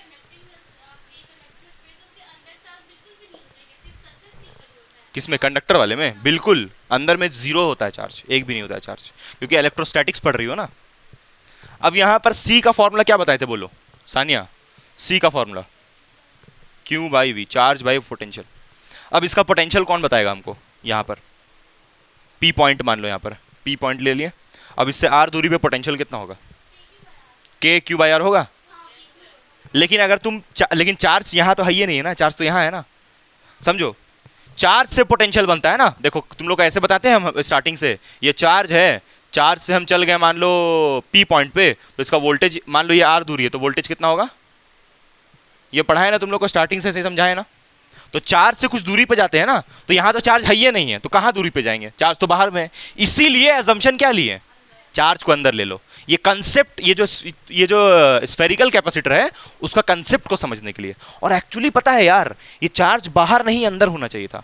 अगर ये चार्ज बाहर के बजाय अंदर में होता तो बहुत फायदा होता हमको, क्योंकि चार्ज को स्टोर करना है ना, एक जगह पे स्टोर करना है। अब तुम चार्ज को बाहर रख दी, तो बाहर रखने से क्या हो गया? चार्ज तो बट गया ना, तो बेकार नहीं हो गया। इसलिए बेकार बोल रहे हैं इसको, क्योंकि चार्ज तो बाहर में है ना। अच्छा, इलेक्ट्रिक फील्ड कहाँ जाएगा बताओ? इलेक्ट्रिक फील्ड सब तरफ जाएगा, ऐसे इधर से भी ऊपर नीचे ऐसा निकलेगा सब तरफ, तब तो बेकार हो गया ना। ये चार्ज जो है वो डिस्ट्रीब्यूट हो गया, ठीक है वो, हाँ, लेकिन स्टोर करना था ना। तो स्टोर तो ये भी कर रहा है, लेकिन कहाँ स्टोर कर रहा है? सरफेस पे स्टोर कर रहा है। अंदर करता स्टोर तो फायदा होता। सर्कल नहीं है ये, स्फेयर है, तो स्फेयर के अंदर में वॉल्यूम होता है ना। समझी क्या बोले, क्यों बेकार है ये? हाँ अब समझो, देखो यहाँ से C इज इक्वल टू, रुक जा, यहाँ से V कितना बताएं? के क्यू बाई, और इसके हिसाब से V कितना होगा? कितना होगा? कैपिटल आर होगा ना। अरे क्योंकि इसका रेडियस कैपिटल आर लिए है, और ये सारा चार्ज जो बाहर में वो कहाँ माने हैं? उसको हम अंदर में माने हैं। तो इससे आर दूरी पे इतना पोटेंशियल होगा, बताओ तुमको आया समझ में? ये चार्ज को हम, ये जो चार्ज तुमको दिख रहा है ना बीच में, उसको हम क्या ले रहे हैं? कैपिटल क्यू, ठीक है। तो इसलिए लिख दिए के क्यू बाई आर। ये क्लियर है ना? ठीक। तो यहाँ पर ये क्यू को ऐसे ही रहने दो, और ये V कितना डालेंगे? तो कुछ कटेगा, क्या कटेगा? क्यू से क्यू कट जाएगा। उसके बाद फिर कितना आएगा? ये आर ऊपर जाएगा, तो क्या हो जाएगा? आर बाई के, इतना आएगा, आर बाई के, है ना। अब देखो आगे कहाँ मिटाए, कहाँ मिटाए, कहाँ लिखे? चलो यहाँ लिखते हैं, यहाँ लिखते हैं, लिखे तो अजीम के जो वो तो समझाए ना। क्योंकि अगर इसको हम लोग बाहर मानेंगे तो पोटेंशियल नहीं बता पाएंगे। अगर ये चार्ज को हम बाहर ही मान ले तो यहाँ पर पोटेंशियल कैसे डिफाइन करेंगे? ठीक। तो यहाँ पर देखो कितना आया ये, इधर थोड़ा सा डॉटेड लाइन खींच देते हैं। C इज इक्वल्स टू, रुक जा, आर बाई के। अब K का वैल्यू कितना होगा? K का वैल्यू कितना होता है? 1/4 पाई एप्सिलॉन नॉट। तो ये कहाँ जाएगा? ऊपर जाएगा, तो कितना हो जाएगा? R 4 pi epsilon not. तो ये कैपेसिटेंस किसका आ गया? Spherical capacitor. ये C का वैल्यू कितना आया? 4 पाई एप्सिलॉन नॉट R। ये किसका कैपेसिटेंस आया? स्फेरिकल कैपेसिटर का। क्या पूछ रही हो बोलो, क्या पूछ रही हो बोलो? हाँ देखो, सुन, अगर इसको नॉन कंडक्टिंग ले लेते ना, अगर इसको नॉन कंडक्टिंग लेते हैं, नॉन कंडक्टिंग लेते तो ये कैसा बनता? दिखाओ जरा, बना के दिखा रहे तुमको, देखो ऐसा बनेगा, ऐसा बनेगा। तो चार्ज जो होगा पूरा रेडियस पे डिस्ट्रीब्यूट हो जाएगा ना। तो अगर तुम यहां तक पोटेंशियल निकालोगे तो कुछ और निकलेगा, यहां पर कम निकलेगा, यहां पर ज्यादा है, यहां पर उससे ज्यादा, और यहां पर क्या मिलेगा? मैक्सिमम मिलेगा। तो रेडियस के हिसाब से पोटेंशियल वेरी करने लगेगा ना। तो ये पॉइंट चार्ज फिर थोड़ी होगा। पॉइंट चार्ज किसको बोलते हैं? पॉइंट चार्ज किसको बोलते हैं? जो चार्ज एक जगह पे होता है उसको पॉइंट चार्ज, एक सिंगल चार्ज जो होता है उसको पॉइंट चार्ज बोलते हैं। तो इसको हम पॉइंट चार्ज के जैसे सोच रहे हैं। अरे भाई, क्योंकि ये जो फॉर्मूला लिखा हुआ है ना, के क्यू बाई आर, ये potential due two point charge है। अगर तुमको याद हो तो इसमें हेडिंग, इसमें क्या लिखा हुआ था? Potential due two point charge. तो ये फॉर्मूला को तभी लिखोगी जब चार्ज एकदम छोटू सी जगह में एक जगह हो, और इस पूरे को जो छोटू सी जगह में ये सारा चार्ज जो बाहर था, इस सारे चार्ज को जब एक जगह ले आए तो उसको क्या मान लिए? पॉइंट चार्ज मान लिए। हाँ, सारा चार्ज को एकदम सेंटर पे, ये तुमको बहुत बड़ा हम दिखा दिए। अरे ये कैसा है? न्यूक्लियस का जैसा हो गया। न्यूक्लियस कैसे बिंदु जैसा एक जगह पे होता है, तो पॉइंट चार्ज जैसा बनता है। तो ऐसा मत सोचो कि ये चार्ज जैसा फैला हुआ है सब जगह, ना ना ना ना ना ना, एकदम सेंटर पे, मतलब ऐसा है कुछ, देखो ऐसा बिंदु के जैसा। यहाँ पर चार्ज है, तो यहाँ पर जो चार्ज है ना उसको क्या ले लिए? क्यू, और उसकी वजह से पोटेंशियल बनाए। और ये चार्ज लेकिन कौन सा वाला है? बाहर वाला। और बाहर वाले को ही कहाँ एज्यूम किए? सेंटर पे। काहे एज्यूम किए? क्योंकि ये फॉर्मूला तभी हम लगा पाते हैं जब यहाँ पर पॉइंट चार्ज होता। और ये तो डिस्ट्रीब्यूटेड चार्ज है ना, कंटिन्यूअस चार्ज है। ये तो हमको पॉइंट चार्ज बनाना था, तो समझ में आया नहीं आया? एजम्पशन, बिना ये एजम्पशन के ये फॉर्मूला आता ही नहीं। R 4 पाई एप्सिलॉन नॉट, ये फॉर्मूला डिराइव हो गया। कहाँ पर?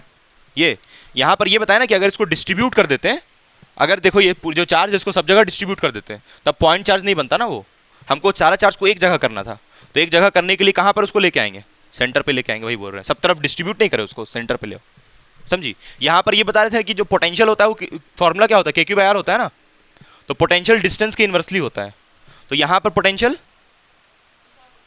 कम की ज़्यादा, ज़्यादा होगा ना क्योंकि इन्वर्सली है उसके, तो R कम है तो पोटेंशियल ज़्यादा होगा, और यहाँ पर जाते जाते पोटेंशियल कम हो जाएगा, ठीक है, क्लियर है, चलो ठीक। तो वही बता रहे थे, खैर उसका कोई मैटर नहीं, बस यहाँ सिंपल बात है कि उसको एक जगह मानेंगे पॉइंट चार्ज के जैसा, इसीलिए तभी ये फॉर्मूला लगा पाएंगे ये वाला। तो ये जो फॉर्मूला लिखा हुआ है this is valid for what, valid for point charge लिख देते हैं, वैलिड फॉर पॉइंट चार्ज, इसीलिए अजम्पशन लिया गया, वैलिड फॉर पॉइंट चार्ज।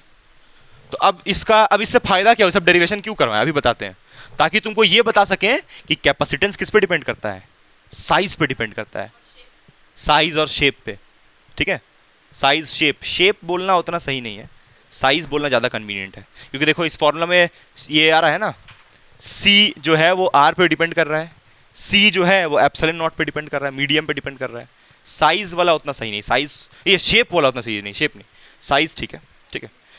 हम ये शेप इसलिए बोल रहे थे ना क्योंकि हम लोग 3 टाइप का कैपेसिटर पढ़ते हैं, एक सिलिंड्रिकल, एक स्फेरिकल और एक पैरेलल प्लेट के जैसा पतला, तो थोड़ा सा वहाँ पर साइज वाला मामला, ये शेप वाला मामला भी आ गया ना, अलग अलग शेप के हिसाब से अलग अलग होता है क्या, तो इसीलिए शेप बोल रहे थे, ठीक है।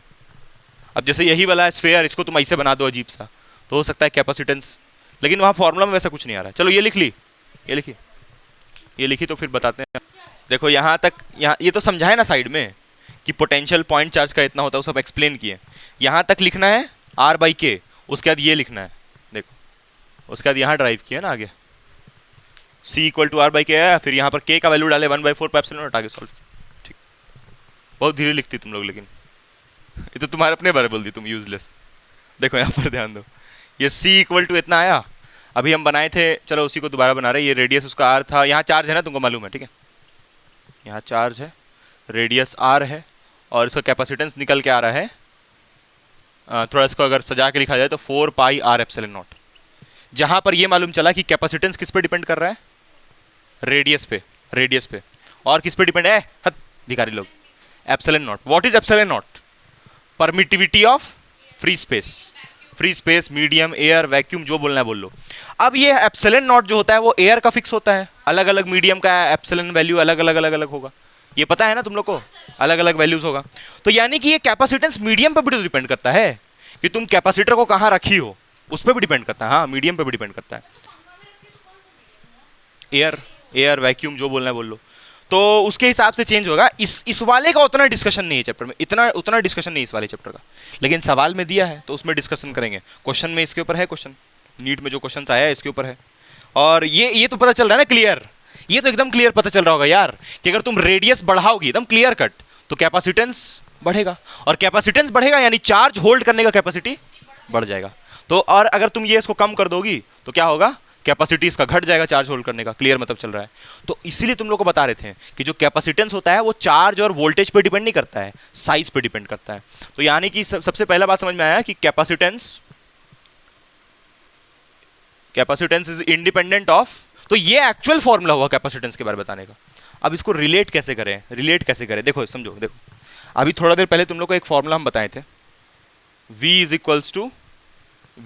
IR बताए थे, और ये R का मतलब क्या था, रेजिस्टेंस, ये किसको डिफाइन कर रहा था, ये रेजिस्टेंस रजिस्टर को है, तो V/I = R लिख रही थी।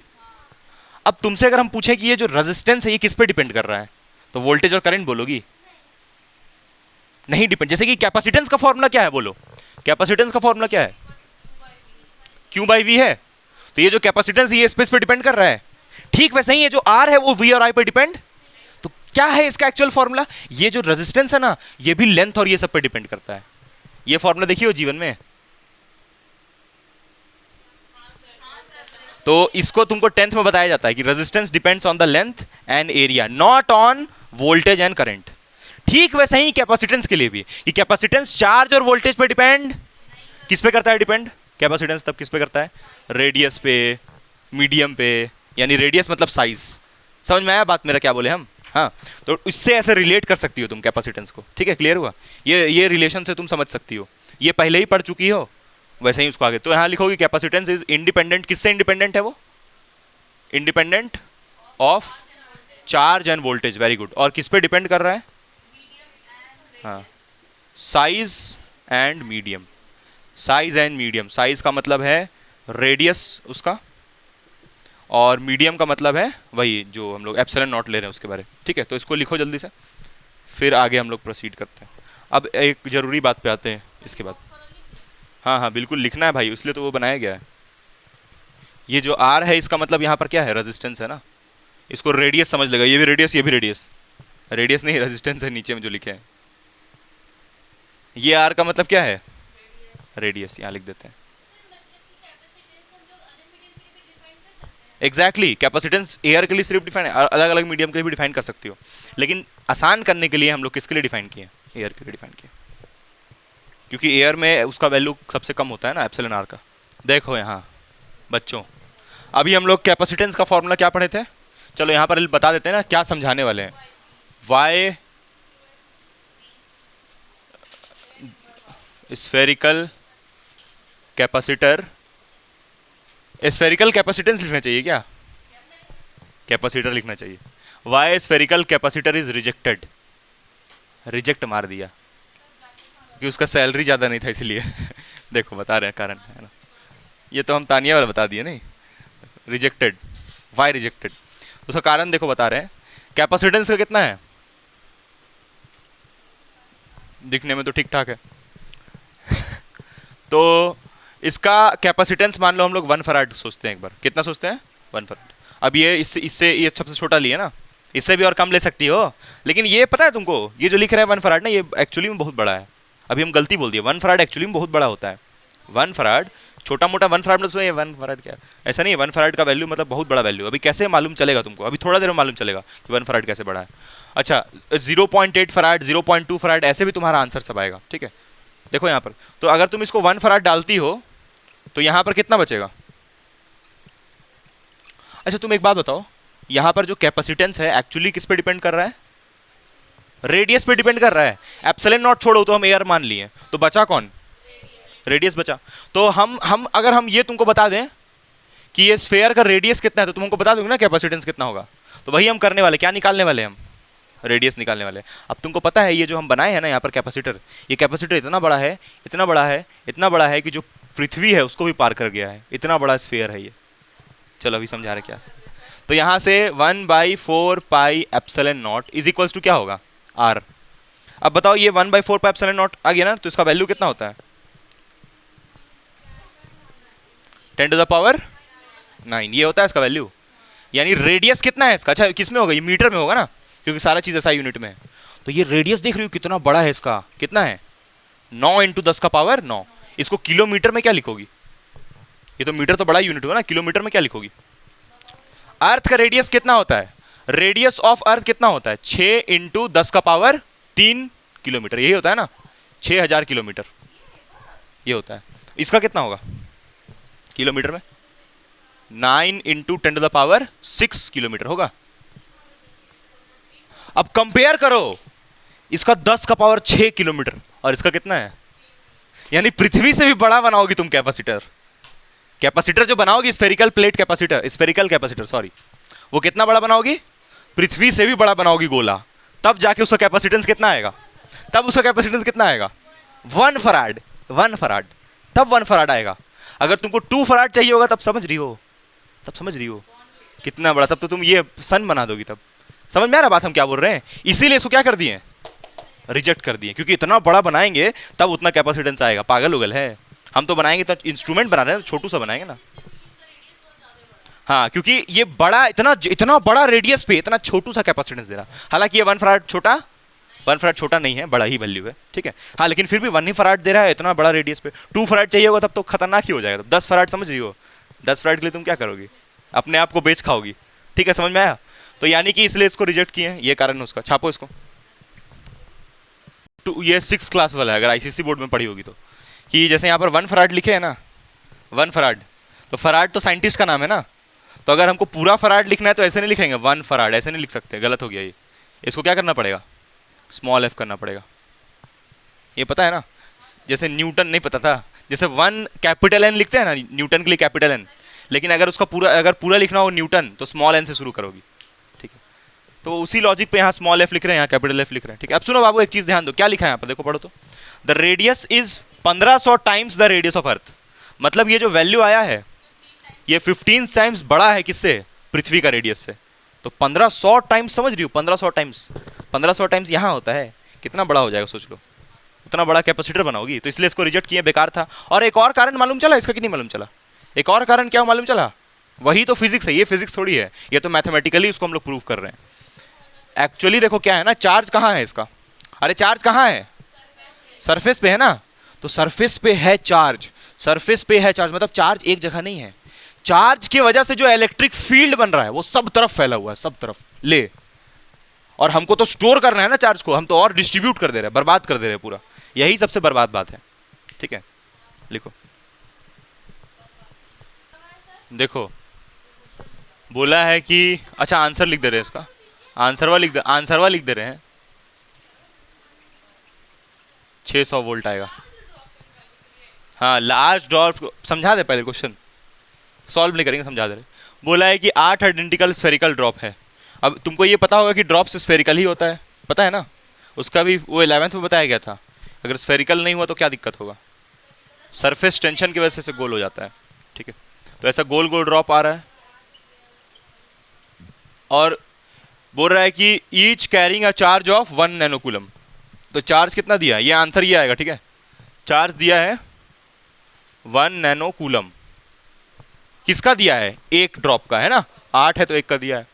तुमसे बोला है कि अच्छा एक ड्रॉप का वोल्टेज भी दे दिया है, कितना दिया है, ये जो वोल्टेज दिया है एक ड्रॉप का दिया है ना, 900 वोल्ट। देखो पढ़ ना रहे, इंग्लिश में लिखा है, और बोला है calculate the potential of last drop, मतलब 8 को जोड़ के एक बड़ा ड्रॉप बनाएंगे तो उसका पोटेंशियल कितना होगा, समझी, करो कस के मारो। चार्ज है, charge, this is charge, Q कितना है, 2652, तुम कम कर दी कैपेसिटेंस को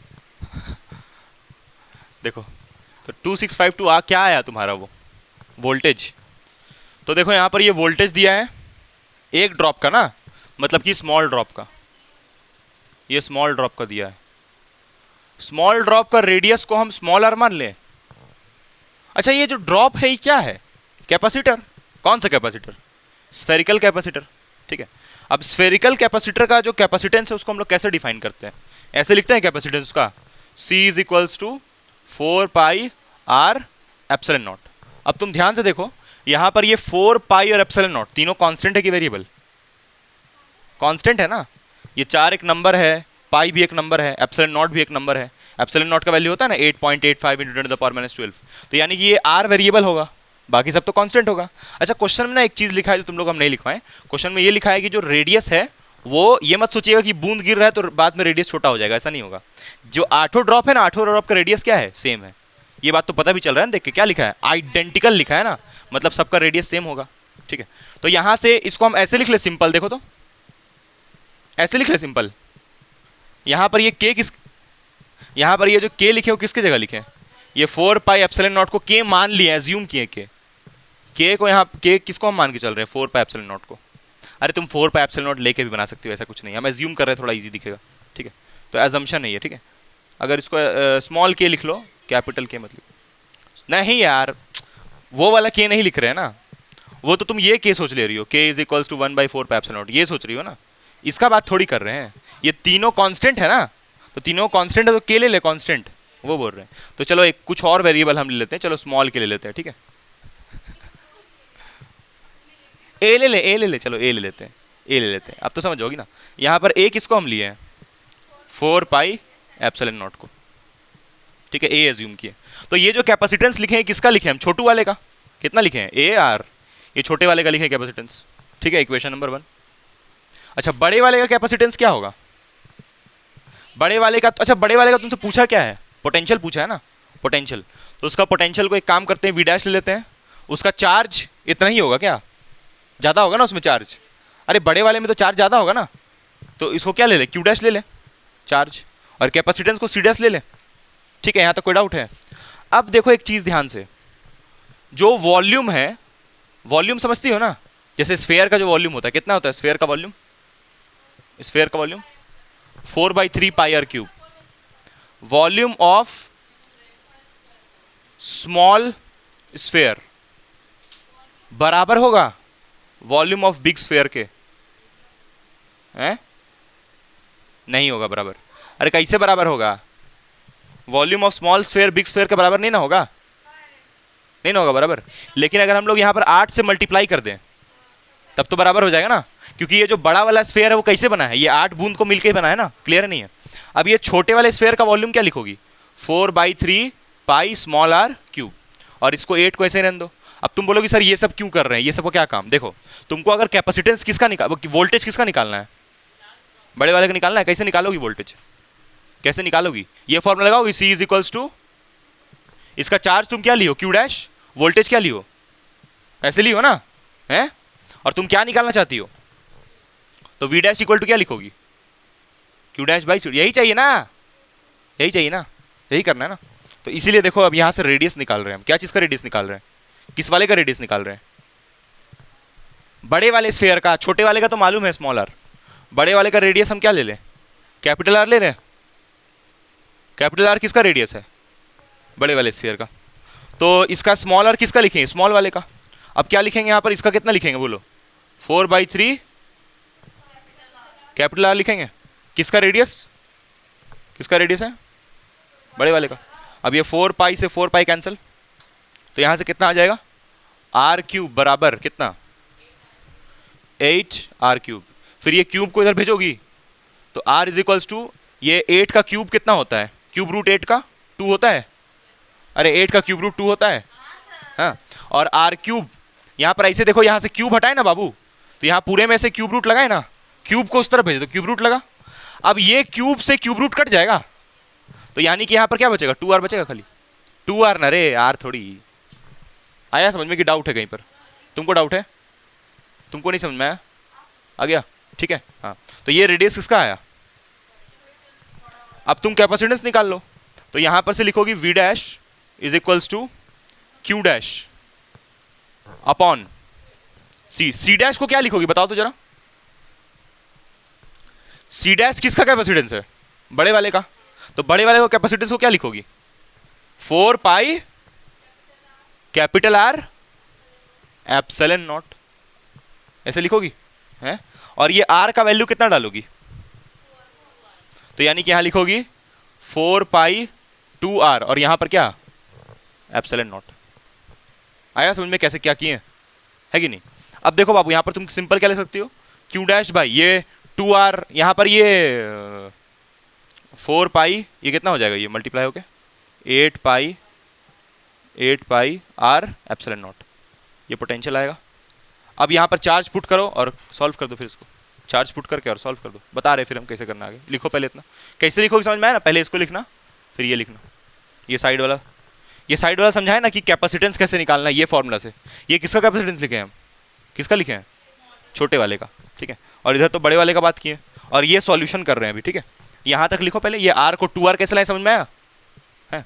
तो यानी कि जो बड़ा वाला स्फेयर है उसका रेडियस दुगुना है छोटे वाले से, वही दिख रहा है ना, r इक्वल टू 2r। पहले इतना लिखो ना खाली, फिर समझा रहे आगे। पहले इतना लिखो फिर आगे समझाते मिटा के। देखो अगर तुम ये बात करो ये चार्ज का Q डैश का, यहाँ देख, तो ये Q डैश को क्या लिखोगी? ये Q डैश निकालना है ना, बाकी सब तो हो गया ना। ये Q डैश को क्या लिखोगी? C dash into V लिखोगी, C dash into V dash, ठीक है। अब जरा ये बताओ कि यहां पर ये जो लिखे हैं इसको हम क्या लिख सकते हैं? सिंप्लीफाई करके थोड़ा इसको सिंप्लीफाई करके क्या लिख सकते हैं? देखो यहाँ पर है, देखो यहाँ पर देखना ध्यान से, 2k कैसे बोल रही है? देखो यहाँ पर ये जो 4 पाई एप्सिलॉन नॉट है उसको हम क्या माने हैं? a माने हैं। तो 4 पाई एप्सिलॉन नॉट को a ले लिए, और यहाँ पर a 2r हो जाएगा। a 2ar लिख लो, हाँ ठीक है, 2ar लिख लो। समझी 2ar कैसे हुआ कि नहीं समझ में आया? 2ar कैसे हुआ? यहाँ पर ये जो 4 पाई एप्सिलॉन नॉट है, 4 पाई एप्सिलॉन नॉट, उसकी जगह क्या लिख लिए? a लिख लिए 4 पाई एप्सिलॉन नॉट की जगह, और 2r बचा तो 2r को ऐसे ही लिख दिए। तो ये जो लिख रहे हैं वोल्टेज, ये किसका वोल्टेज आ रहा है? ये किसका वोल्टेज निकल रहा है? लार्ज वाले का। तो तुम अब हमको ये बताओ बस सोच करके कि क्यू डैश तुम कैसे निकालोगी? ऐसे ही निकालोगी ऑब्वियसली। बस ये क्यू डैश तुम बताओ ना क्या होगा, फिर हम कर देंगे सॉल्व। ये क्यू डैश बस निकालना है। ये क्यू डैश किसका चार्ज है? बड़े वाले का। कैसे निकालोगे बस उसको बताओ, कैसे निकालोगे? यही गिवन डेटा से देखो, इसको यूज करना है, इसको यूज करो बन जाएगा है? इसको 900 वोल्ट को यूज करोगे ना यहाँ पर तो बन जाएगा। अब वो क्यू डैश कैसे निकालोगे तुम बताओ? हाँ कुछ भी। देखो देखो हम क्या बोल रहे, क्यू डैश चाहिए ना। क्यू डैश किसका चार्ज है बताओ? बड़े वाले का। तो बड़े वाले को हम लोग ऐसे बना के तुमको बता दे रहे कितना क्यू होगा इसमें। 1 2 3, स्मॉल ले ले, स्मॉल ले ले, कैपिटल लिए तो उसको क्यू क्यू क्यू ऐसे होगा ना जी। इसमें कितना बार होगा ये? रुको रुको, कितना बार होगा ये? 1 2 3 4 5 6 7 8 बार होगा है ना। तो ये क्यू डैश की जगह हम क्या लिख सकते हैं बोलो? क्यू डैश की जगह हम क्या लिख सकते हैं? 8 क्यू लिख सकते हैं, क्योंकि यही 8 मिला होगा तब ना ये बना होगा बड़ा वाला। और नीचे में क्या है? नीचे में 2AR। अब अगर ये क्यू हम निकाल ले तो काम हो जाएगा ना। और क्यू किसका चार्ज है बताओ? छोटे वाले का कि बड़े वाले का? छोटे वाले का। और छोटे वाले का फॉर्मूला क्या लिखा है? C इक्वल टू कितना होता है? Q into V। और तुमको क्या चाहिए? क्यू चाहिए ना। तो Q इक्वल टू क्या लिखोगी? C/V है। तो तुमको C कितना पता है? एक मिनट 1 मिनट। Q इक्वल टू CV होता है ना। तुमको क्या यहाँ पर C पता है? ये C पता है? हाँ हाँ, ये देख AR। तो C को कितना डालेगी? AR डालेगी। और वोल्टेज क्वेश्चन में दिया है कितना दिया? 900 दिया है। तो यहाँ पर कितना हो जाएगा? 900 AR। ये किसका चार्ज आया? छोटे वाले का। तो यहाँ पर चार्ज कितना डालोगी इसके जगह पे? 8 बाई कितना वैल्यू है? 8 इंटू 900 AR अपॉन नीचे में कितना है? 2 AR है। AR से AR मर गया। 2 1 जा 2, 2 4 जा 8, 4 9 जा तो 36 वोल्ट आया। तुम लोग से बस हम पूछे थे क्यू डैश कैसे निकलेगा, क्यू डैश कैसे निकलेगा। फिर वो तो बताई भी कि सर सबको जोड़ सकते, तो हाँ जोड़ सकते हैं। चार्ज एक स्केलर क्वांटिटी है तो सबको डायरेक्ट जोड़ दिए, तो टोटल चार्ज कितना होगा? 8 क्यू होगा। फिर ये क्यू कैसे निकालोगी? ये क्यू कैसे निकालोगी? यही वाला फॉर्मूला से, क्यू इक्वल टू CV से। तो यहाँ C का वैल्यू दिया हुआ था ना, C का नहीं सॉरी, हाँ C का वैल्यू AR लिखे थे ना स्टार्टिंग में ही क्वेश्चन में, और ये V दिया था 900, तो हो गया काम। हाँ तो क्या दिक्कत?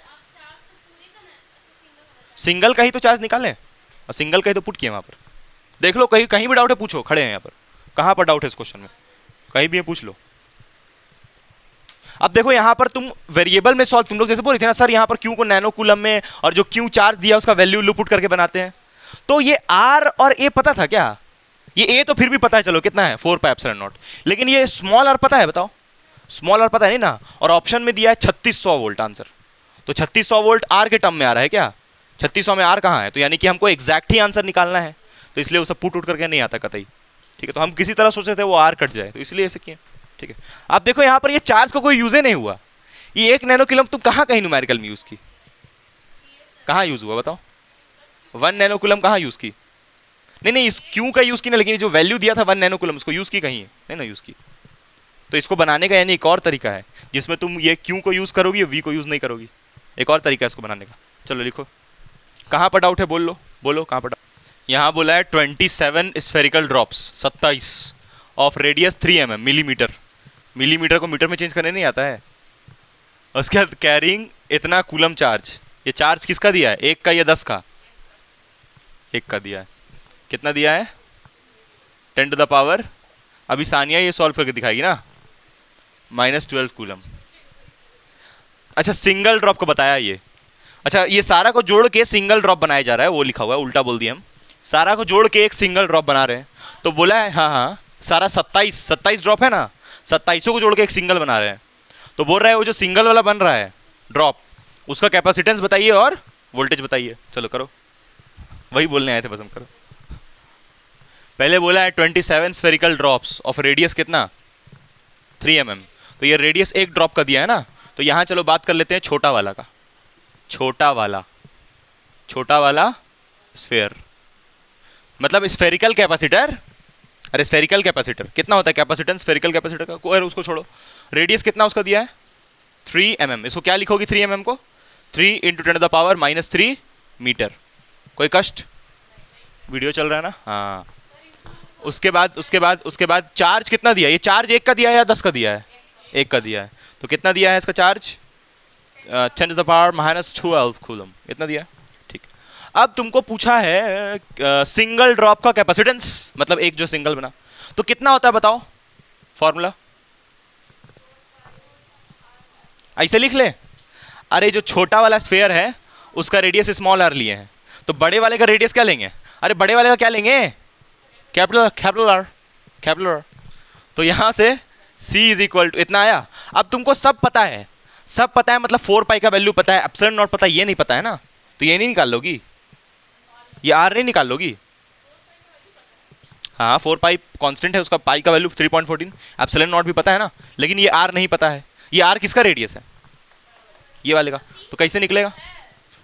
अरे सी ही तो निकालना है बेशरम आदमी, तो आर निकालने जा रहे हैं। तो वही तरीका, वॉल्यूम ऑफ छोटा 27 स्फीयर बराबर होगा वॉल्यूम बड़े वाले के, तो उससे रेडियस निकल जाएगा जैसे निकाले थे पीछे। तो यहां लिखेंगे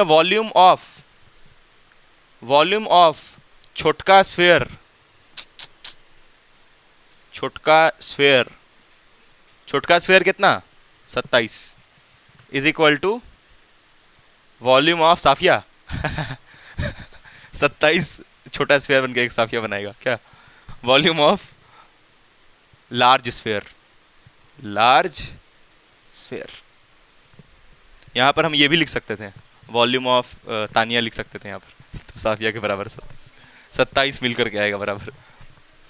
तो यहां पर क्या तो यहां पर हाँ, तो वॉल्यूम ऑफ छोटका स्फीयर कितना होगा? 4/3 पाई आर क्यूब इंटू क्या? 27। वॉल्यूम ऑफ बड़ा स्फीयर कितना होगा? Large sphere 4/3 pi capital R cube होगा। अरे मानती हो इतना? काहे ही सब कर रहे हैं? काहे कि हमको रेडियस चाहिए ना, कैपेसिटेंस निकालना है। तो अरे कैपेसिटेंस पूछा ना बड़े वाले का, तो उसके लिए ये फॉर्मूला होता है। और अगर आर चाहिए तो ये सब तामझाम करना पड़ेगा ना। ये तामझाम कैसे कर रहे हैं समझ में आ रहा है? ये लॉजिक, हाँ ये तो पढ़ाया गया था कहाँ? 10th में पढ़ाया गया था। ये 10th में बताया गया। 10th में क्या? 8 में नहीं 7 में बताया गया था। 2 में नहीं बताया। ये 4 पाई से 4 पाई मर गया। और यहाँ से जब तुम आर क्यूब निकालोगी, तुम कौन सा स्कूल जाती थी? 2 में ही सब बता रहा है। Is equal to 27 R cube, इसीलिए is equal to 27 R cube. अब ये क्यूब को इधर भेज दो, तो क्या हो जाएगा? आर इज इक्वल टू, तुम्हारा डिमोशन लेकिन खतरनाक हुआ नहीं, गुरु नानक से डायरेक्ट उस लाइन एकदम। ये क्यूब को इधर भेज दो तो क्यूब रूट आएगा। वहाँ अच्छा पढ़ाता है, लेकिन मालूम है वहाँ का जो बच्चा लोग आता है कुछ जो ठीक ठाक है पढ़ने में, वो लोग जवाब देता है और बोलता भी है कि सर हम लोग का स्कूल में ये करवा रहे थे, ऐसे करवा रहे थे, लोग बोलता भी है गुरु नानक का स्टूडेंट लोग, क्योंकि वहाँ पढ़ाता है अच्छा सही में। हाँ तो यहाँ पर 27 का रूट कितना होगा? 27 का क्यूब रूट। अरे बाबू ये क्यूब रूट है, इस पर ध्यान देना। इसको ऐसे भेजे तो यहाँ क्यूब रूट लगा है ना, तो 27 का क्यूब रूट कितना होगा? 3। और ये आर का क्यूब रूट कितना होगा? आर। तो कितना आया?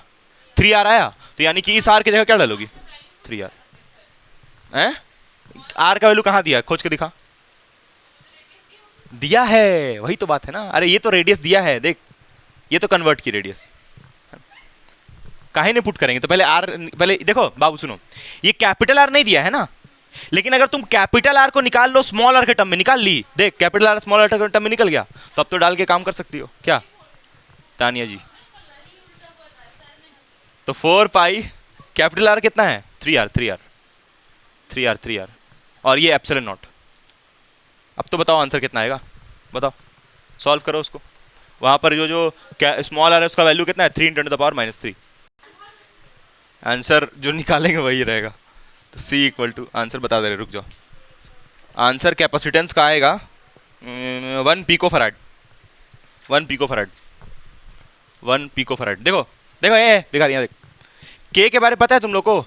1/4 पाई एप्सिलॉन नॉट है, पता है? और 1/4 पाई एप्सिलॉन नॉट का वैल्यू कितना होता है? ना। अब यहां पर अगर तुमसे हम पूछें 1/K कितना होगा तो क्या बोलोगी? 1/K पूछेंगे तो यहां पर देखो तुमको दिख रहा है वैसा कुछ, मतलब अगर भाई इसको पलट दो है, हाँ अगर तुम ये 4 पाई एप्सिलॉन नॉट को इस तरफ ले जाओगी, इस तरफ, तो क्या हो जाएगा? 4 पाई एप्सिलॉन नॉट बराबर 1/K होगा। और ये k का वैल्यू कितना 1/k, तो कितना आएगा इसका वैल्यू 1/k का, ऐसे लिख सकती हो। तो यानी कि जो 4 पाई एप्सिलॉन नॉट होगा किसके बराबर होगा 1/9 × 10⁹। तो यानी कि यहाँ पर ये 4 पाई एप्सिलॉन नॉट दिख रहा है उसकी जगह क्या लिखोगी, यहाँ पर जो 4 पाई एप्सिलॉन नॉट दिख रहा है उसकी जगह क्या लिखोगी 1/9 × 10⁹। और क्या बचा यहाँ पर, ये 4 पाई एप्सिलॉन नॉट की जगह तुम ये लिख दिया, बचा क्या 3r, तो 3r लिख दी। और r का वैल्यू मालूम है, ये जो r लिख रहे हैं स्मॉल r, उसका वैल्यू कितना है, ये रहा। तो यानी कि 3 × 3 × 10⁻, कितना -3 अपॉन नीचे में क्या है 9 × 10⁻9। तो ये कट जाएगा ना, 3 3 9, ये सब मर जाएगा एक दूसरे से। तो यहाँ पर फिर ये 10⁻9 ऊपर जाएगा, तो 10⁻−9 × 10⁻−3 कितना होगा 10⁻−12। और तुम लोग को एक चीज़ बताना हम भूल गए, यहाँ बता देते हैं। कैपेसिटेंस को अगर हम लिख रहे हैं 1 पिको फराड, तो पिको का मतलब होता है 10⁻−12 और फराड, तो पिको का मतलब पता है ना 10⁻−12। तो यहाँ पर यही खाली यही आ रहा है, तो इसको हम पिको लिख सकते हैं। अच्छा यूनिट क्या होगा, कैपेसिटेंस निकाल रही तो यूनिट क्या होगा फराड, तो 10⁻−12 फराड को तुम लिख सकती हो पिको फराड। और कितना पिको फराड 1 पिको फराड। आया समझ में कि डाउट है, क्लियर है ना सबको, बन गया ये। तो ये हुआ कैपेसिटेंस। अब तुमसे नेक्स्ट क्या पूछा है, वोल्टेज किसका, वही बड़े वाले ड्रॉप का। बड़े वाले ड्रॉप का वोल्टेज बताओ कितना होगा। अच्छा ये सारा पढ़ाई किसके लिए है, spherical plate, sorry spherical capacitor, spherical plate, plate बार बार मेरे मुंह में आ जा रहा है, स्फेरिकल कैपेसिटर, सारा पढ़ाई स्फेरिकल कैपेसिटर के लिए चल रहा है, इसलिए इसका फॉर्मूला भी यूज कर रहे हैं। ठीक है चलो, तो अब हम लोग एक काम करते हैं, वोल्टेज निकालते हैं, इसको मिटा देते हैं, छोटे वाले कैपेसिटर को मिटा दिए हम लोग। हाँ बोलो, सारे का डालेंगे यार, क्योंकि तुम वोल्टेज सारे का निकाल रही हो ना, तो सारे का क्यों डालोगे ऑब्वियसली। ठीक है करो और बताओ, वोल्टेज का आंसर हम बता दे रहे हैं एक बार। तुम्हारा आया वोल्टेज रेशम जी, वोल्टेज यहाँ लिख दे रहे हैं, नहीं वोल्टेज यहाँ लिख दे रहे हैं 27 वोल्ट 27 वोल्ट निकालना है वोल्टेज, ये तो निकालना बहुत आसान है। C इक्वल टू क्या होता है, Q इक्वल टू CV होता है, Q इक्वल टू CV। अच्छा यहाँ पर जो हमको निकालना है, यहाँ पर किसका वोल्टेज निकालना है, बड़े वाले का। तो चार्ज किसका लेंगे, बड़े वाले का। तो बड़े वाला चार्ज को हम Q' लिख लें, अरे छोटा वाला चार्ज को Q लेके चल रहे हैं ना, तो बड़े वाले को Q' लिख लेते हैं। अच्छा Q' कितना होगा, यहाँ पर देखो ये छोटा वाला चार्ज दिया हुआ है, तो ये कितना है 27 है ना, तो 27 को अगर हम गुना कर दें किससे, छोटे वाले Q से, तो ये बड़ा Q का वैल्यू हो जाएगा, वो है कि नहीं बताओ। और यहाँ कैपेसिटेंस कितना दिया है, निकाले ना अभी हम लोग इसका, बड़े वाले का कितना निकाले हैं, तो लिख देते हैं 10⁻−12। और वोल्टेज निकालना है ना बड़े वाले का, तो V लिख देते हैं उसको वोल्टेज को। तो यहाँ से क्या होगा फिर, यहाँ से ये Q कितना डालोगी 10⁻−12, तो 27 × 10⁻−12 इज इक्वल्स टू 10⁻−12 वोल्टेज। तो यहाँ से 10⁻−12 10⁻−12 कैंसिल, तो आएगा 27। और यहाँ V मत लिखना, अजीब दिखेगा कि ये V कट जाएगा, यहाँ पर लिखना वोल्ट्स। हाँ कैपिटल V लिखना सही है मानते हैं, लेकिन कैपिटल V और कैपिटल V अजीब दिखेगा अगल बगल, तो इसलिए वोल्ट्स लिखना। ठीक है आ गया समझ में। तो ये सारा डिस्कशन स्फेरिकल प्लेट के लिए था, अगले बार हम लोग पढ़ेंगे पैरेलल प्लेट। ठीक है थैंक यू गाइस।